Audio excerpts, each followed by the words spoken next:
So much media, so little time. Who keeps track of it all? That would be me.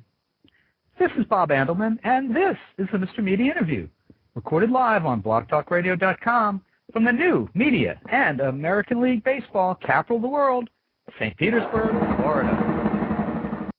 They're the whitest kids you know, and if you don't know them yet, chances are you will soon. The whitest kids are Trevor Moore, Sam Brown, Zach Cregger, Timmy Williams, and Darren Trumeter. Their third season of the Whitest Kids You Know TV show is now airing on IFC, the independent film channel, Tuesday nights at 10 p.m. They're also currently on tour, including a show this Sunday, March 8th, at the Tampa Improv. And on March 13th, the Whitest Kids, two of them at least, star in a new movie, Miss March. Here's the audio. Where is it now? Here's the audio from the trailer to Miss March. Eugene, I love you. I think we're ready. I promise I'll have sex with you on prom night. Hey, girl. Meet me upstairs in 5 minutes? Sure. All right, I'm gonna do it. Go for it, Eugene. The next time you see me, I will be a man. Wait, that's not the whole one. Wake up! Ah! What is going on? You fell down the stairs after prom and were in a coma for 4 years. How come just you're here? Where's Cindy? Right there. Oh, my God. This is true love speaking, Eugene, and it's telling us to go to the Playboy Mansion. Think you could do it? I could try. Yes, that's the spirit. Ow! There's a ramp right there! No time for the ramp. Hey, take it easy. Hey! Wow! I need to give you a crash course in sophistication in the Playboy way. Smoking a pipe is the equivalent of wearing a fine tuxedo. Tucker?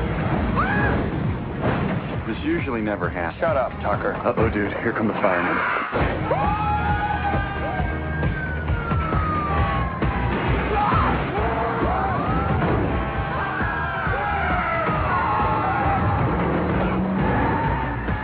Stupid firemen. Can't turn their trucks around. Have you put any thought into this at all? We should totally get Scott Empeg to get us in. He's like the biggest star on the planet. We were wondering if you could get us into the Playboy Mansion. Most definitely. I'm saving myself for my girlfriend. Look here, miss. This is a party bus. There's only one rule. You got to party. You like this? Then you come and get it.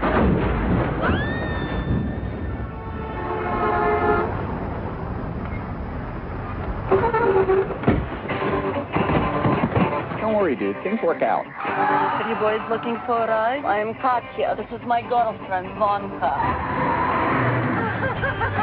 Yeah. Oh, sweet God. How are we going to get in here? I think I have a plan.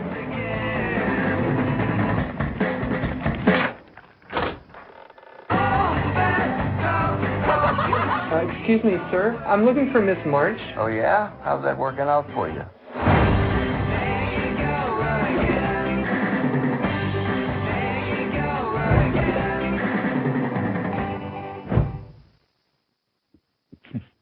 So joining me today are two of the whitest kids you know, and the stars of Miss March, Zach Cregger and Trevor Moore. Zach and Trevor? Zach, I can't believe I said that. Zach and Trevor, welcome to Mr. Media. How are you? Hello. That trailer's much better if you can see it. Just a lot of screaming and crashes. Yeah, it sounds like chaos. I was going to make the comment that that was always the great thing about radio, is it forced you to use your imagination. Yeah, I wonder if people were imagining the right imagery. Well, let me help. The last voice you heard was Hugh Hefner, okay? We'll go from there. So, you guys, is this the first movie for both of you? Yeah. Pretty exciting? Very exciting, absolutely. Is there any part of it that was different than you might have expected in terms of production? Or I know you're out promoting it now. The movie opens in a week. I think, it was what was a kind of a pleasant surprise about it was that it was a little easier to do the movie than the TV show, just because we had a little more time to play with and more resources. On the TV show, we shoot about 100 sketches in a 5-week period, and we're shooting about 17 pages a day.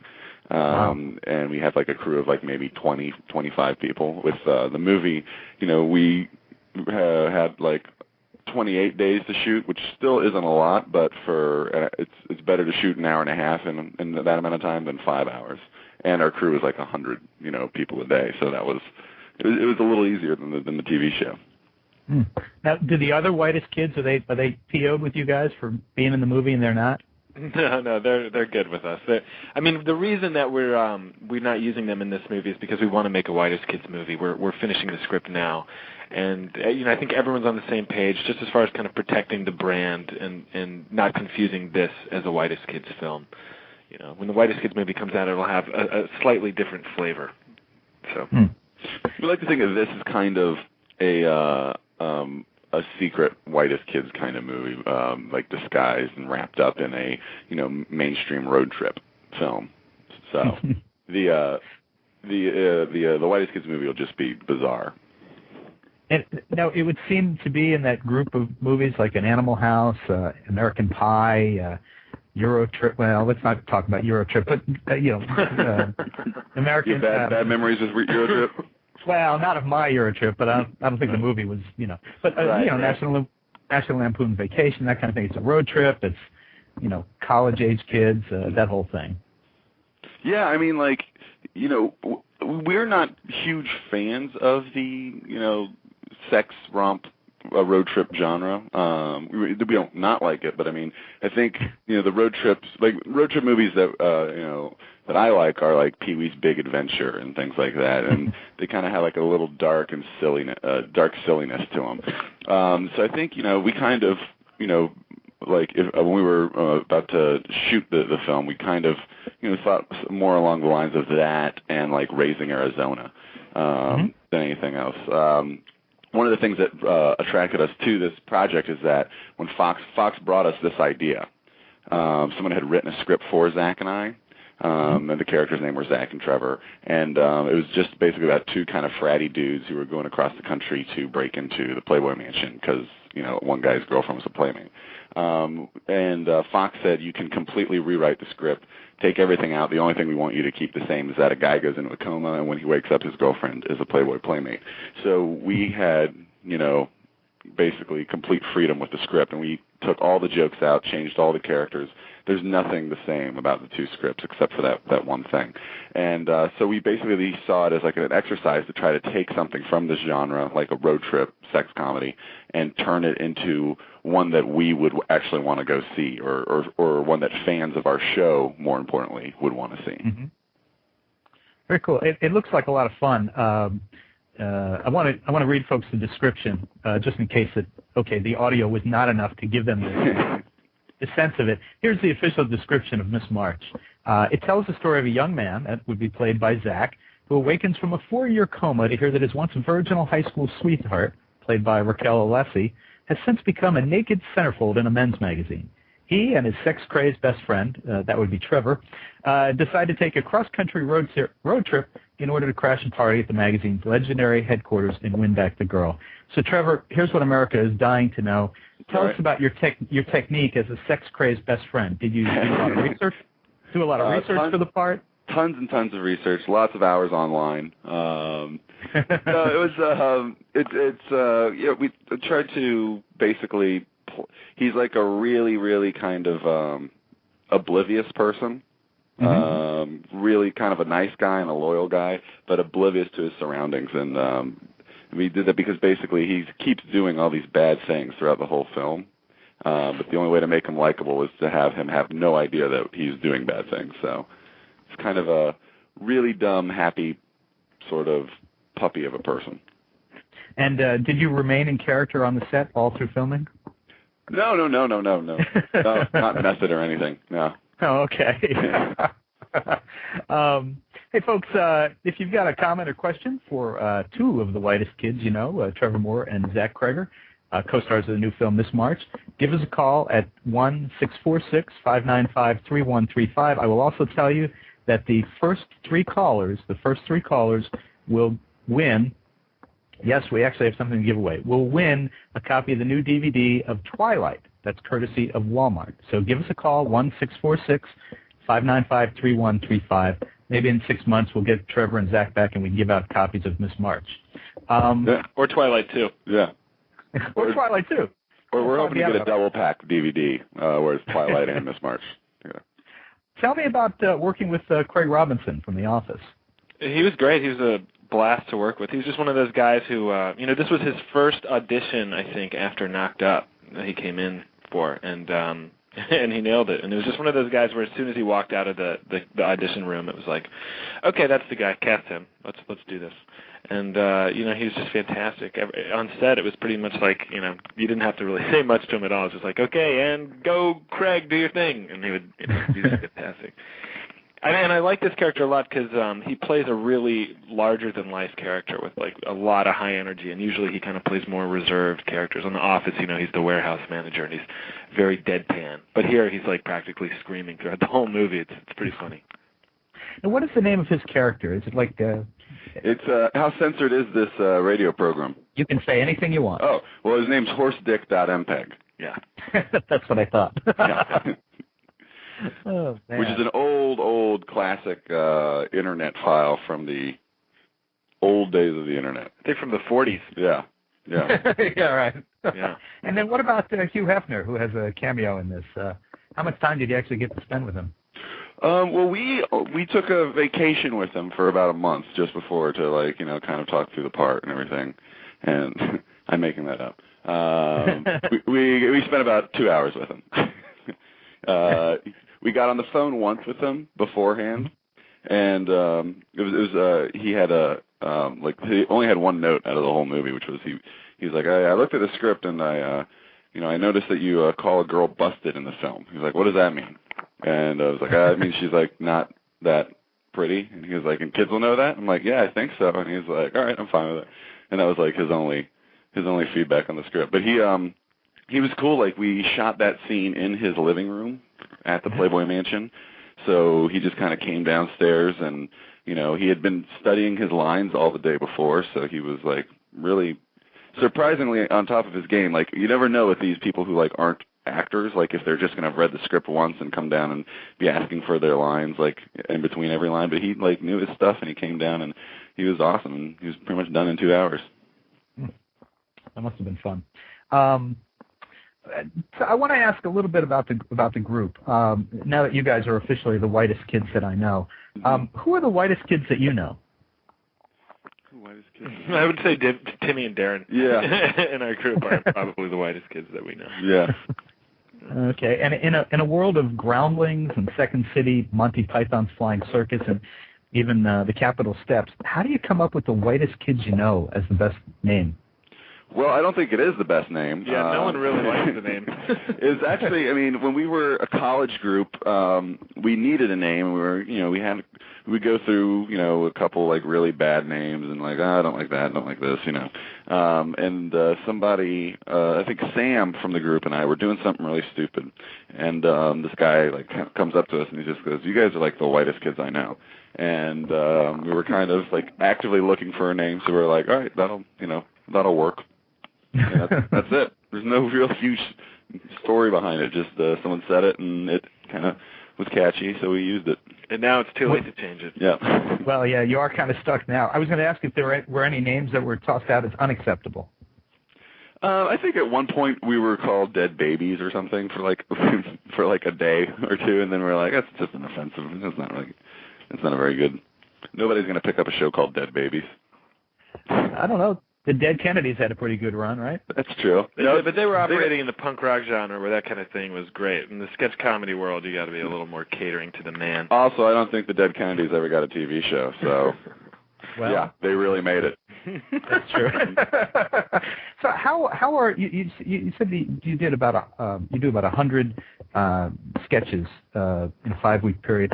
How are decisions made in the group about what flies, what doesn't, and is there a de facto leader of the group? No, it's pretty much a democracy. Basically, things, if something makes all of us laugh out loud, then it'll work. That's kind of like our compass. Like if we really laugh at it, then, and it's funny to us, then we'll put it up on the screen. I veto everything that Timmy writes, though. All right, so that would make you. No. And who's the lazy ass of the group? I think everybody's kind of lazy in their own regard. Yeah, everyone has their moments. Really? Now, there's a kind of a clear path. I mean, if you know, SNL's been around for 35 years now. So most people know there's this clear path on that show from the beginning of the week. The week's host comes in, and they start kicking around sketch ideas, and gradually through the week, the pace increases. They write, they narrow down, and then Saturday night there's a live show. How is it different? How is the structure different where you're recording the shows as you are, you're taping, you're not using a live audience, and then, you know, you're making decision, I guess you guys in the production staff, okay, this is funny, we're going to go with this. It's a little tougher than having the audience validate. It is a little tougher. I mean, it's basically like we write the whole batch before we shoot anything, and then we shoot the whole thing in one big go, and then it's basically in the edit room we just kind of debate with ourselves. I mean, we don't have a ton of leeway of what gets to stay in and what gets to go out because there's, you know, 10 episodes. So it's kind of like we just put all of our favorite sketches in the show, and then whatever's left out, you know, just by de facto is left out. That's kind of the process. By default. Yeah, by default, not de facto. You stole my word, de facto. I want to play... I am so sorry. With your permission, I'd like to play an excerpt from the new season. This is the Boner Song. The Boner Song. Permission granted. Go to work with a boner. It's hard to drive a car with a boner. It's hard to mow the lawn with a boner. It's hard to go to sleep with a boner.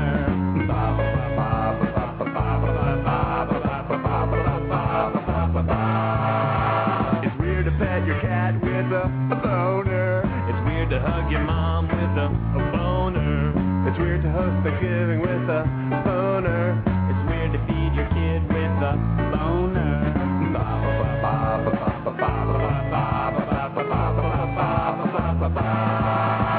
Never trim your hedges with a boner. Never make a promise with a boner. Never slam a door with a boner. Never hide a kid with a boner.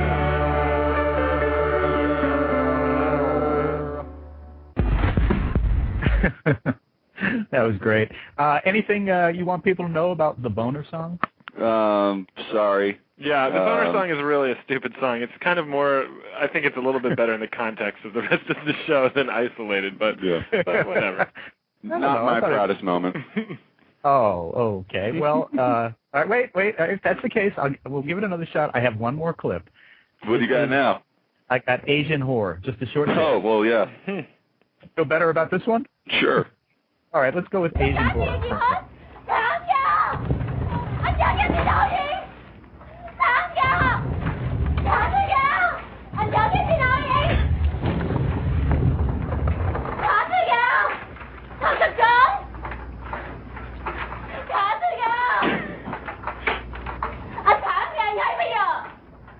Okay, gentlemen, let me just start off by addressing the elephant in the room.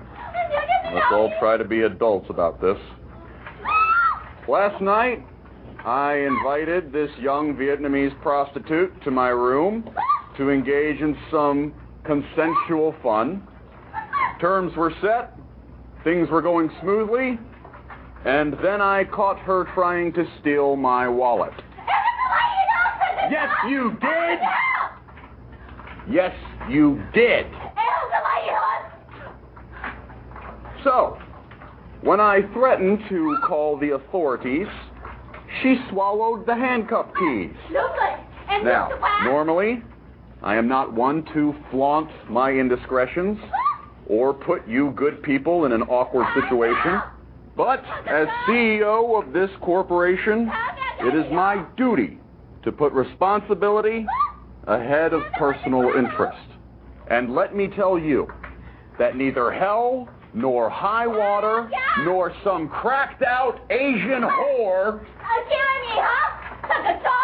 is going to keep me from seeing this merger through.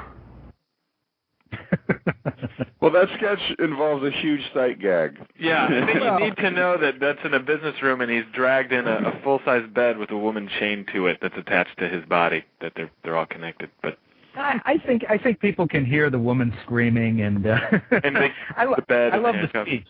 Yeah, I don't even think you need to see that when you hear his speech about the elephant in the room. I thought that was hysterical. Thank you. Tell me about in the couple minutes we have left. You guys are on tour right now. I know you're playing Tampa this Sunday. I know you're in Tampa now, but you're playing Tampa on Sunday. What will people see in the live show that might be different or similar to what they see in the series? Well, the live show that we're going to be doing is just kind of it's a collection of a lot of our favorite sketches from the past, from before the show through all 3 seasons, and there's some stuff we're going to be showing some things from season 3 that hasn't been seen yet, and some sketches that haven't made it to air. So it's us kind of just being self-indulgent and just doing kind of our favorites. How often do you guys tour? I know you've got a couple. You're out about a month now, I think. Has the group toured before? We toured once in 2007 with the band Flogging Molly, but it wasn't fun. It was like it's not the best thing doing sketch comedy before a punk band takes the stage and everyone is wasted. So this is our first comedy tour where it's just us and like a stand-up comedian, and it's been a blast. Oh, who's working with you on the tour? Who's Josh Fadum. He's a very funny comedian from L.A. who has worked with us a lot in the past, and we love him. Now, the group. We've just got a couple minutes left, but the group is the 5 of you. I gather it's been the 5 since the beginning. Is there a possibility, down the line, maybe? If somebody wants to move on, would you guys bring somebody else in? What I guess I'm asking is, could it be an evolving group? Sure. I mean, people could leave. I don't think we've ever had this discussion. Maybe. Who knows? I mean, as long as the checks keep clearing, it's all good. That's always the issue, isn't it? So how long do we have to wait till there's a Whitest Kids movie? Well, we're hoping that'll be the next thing that we do. We're working on the script now, and it really depends on how Miss March does. Like if Miss March does well, I think it'll be really easy for us to do a Whitest Kids movie. But if not, it could be a little low budget, YouTube only. Oh, you make that sound so sad. No. We'll do it either way. I have a question. We have a live web chat that accompanies the Mr. Media interviews, and a question from the web chat is, how much of what you guys would like to do never gets on the air? Not much. Not much. I mean, IFC is pretty chill about what we can put on the air. We rarely have conflicts with the network. It's more about like time and budget constraints as far as, sometimes we'll have an idea for a sketch that's just a little out of our means. And, we get in situations where it's like, okay, we could shoot that sketch, but we won't have the money to shoot these other 3 sketches. And so you got to kind of juggle. So that's kind of the limitation that we deal with. Kind of a self-censorship situation, too? Yeah, it's just more of like a reality check, I suppose. I noticed, I was kind of surprised. A couple of weeks ago, I was watching Comedy Central, and it was, 12:30, 1 o'clock in the morning. And they had one of their stand-up comedy shows, and this woman, I was stunned. I don't even know who it was. She was very funny, but the language was quite, for lack of a better word, blue at that time of day. Do you have limitations on IFC? Do they say, okay, 7 dirty words, can't use those, or you can't apply this? No, they kind of pride themselves in being this uncut and uncensored network, so they're kind of do whatever. I mean, the only things that we basically run into them with, them asking us to change things are just because they thought that what we were doing was annoying. And they thought that people would turn the channel because we were annoying their viewers. So, but for actual swearing or nudity or stuff like that, they don't care. Oh, that's cool. All right. Yeah. Well, folks, you can catch the 3rd season of The Whitest Kids You Know on the IFC cable channel every Tuesday night at 10 p.m. And don't miss Trevor Moore and Zach Cregger in the new movie Miss March, which opens everywhere on March 13th. And for more information about the Whitest Kids You Know tour dates, you can go to their website, www.whitestkids.com. And Zach and Trevor, thanks very much for joining us on Mr. Media today. Thank you. This has been fun. Appreciate it. You guys have good luck with the movie, and I hope you get to make the other movie in a big way. Awesome. Thanks a lot, Bob. Thanks. All right, guys. Thank you. Bye. Bye-bye. So for more comedy interviews, or comedian interviews, if you will, surf over to our main website, www.mrmedia.com.